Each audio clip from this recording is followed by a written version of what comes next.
Welcome back to my channel, everyone, and this is the match review of Arsenal against Olympiacos. It was a good game. The team looked a lot more forceful, a lot more attacking. They were going a lot more direct. We created a lot more chances. And but I will say this, after we went 1-0 up for about 10, 15 minutes after we scored the goal, we slightly went back into our shell again. And we were moving the ball slowly. Remember, I said I wanted us to move the ball quicker. We done that at the start for like the first 20 minutes, kind of thing, up until we scored even, kind of thing. And then after that, we just kind of sat back again. We allowed Olympiacos, well, especially at the start of the second half, we allowed Olympiacos to get a foothold in the game.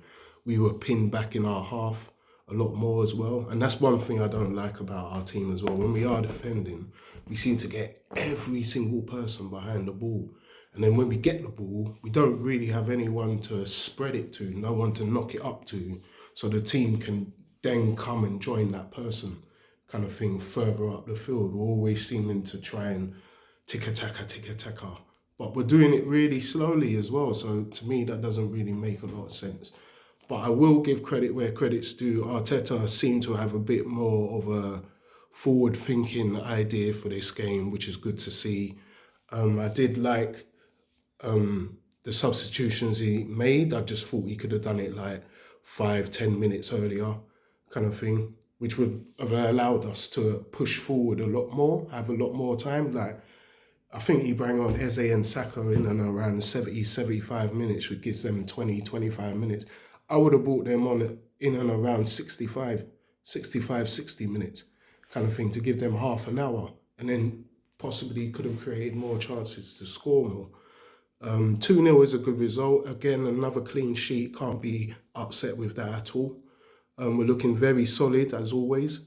But Mikel I would like to see a midfield of Rice or Zubimendi in the holding position. And then you put Odegaard in the 8 and then Eze in the 10. Odegaard had an amazing game last night. But as you can see in front, like in the final third, he can be a little bit tentative.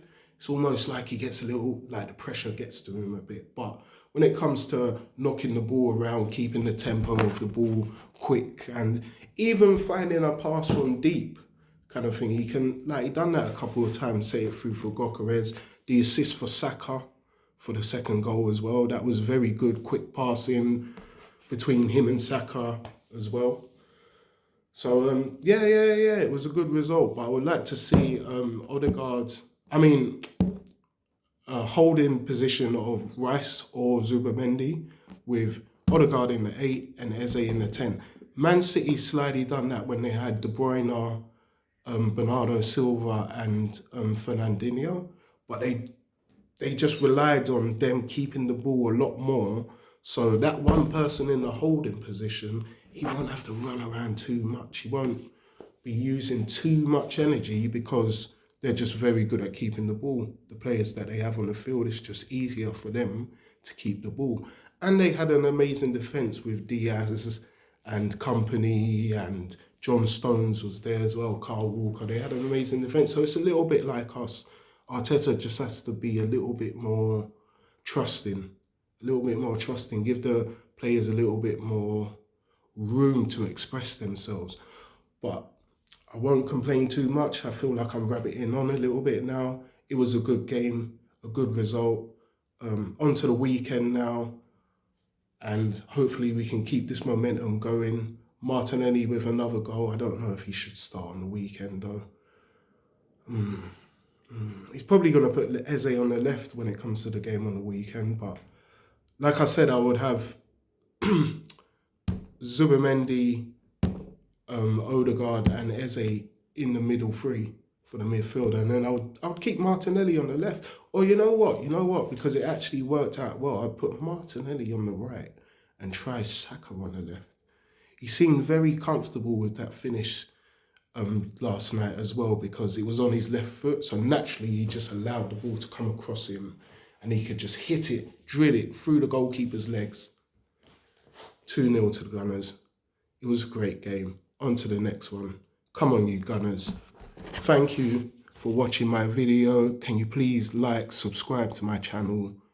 And yeah, up the Gunners, up the Gunners.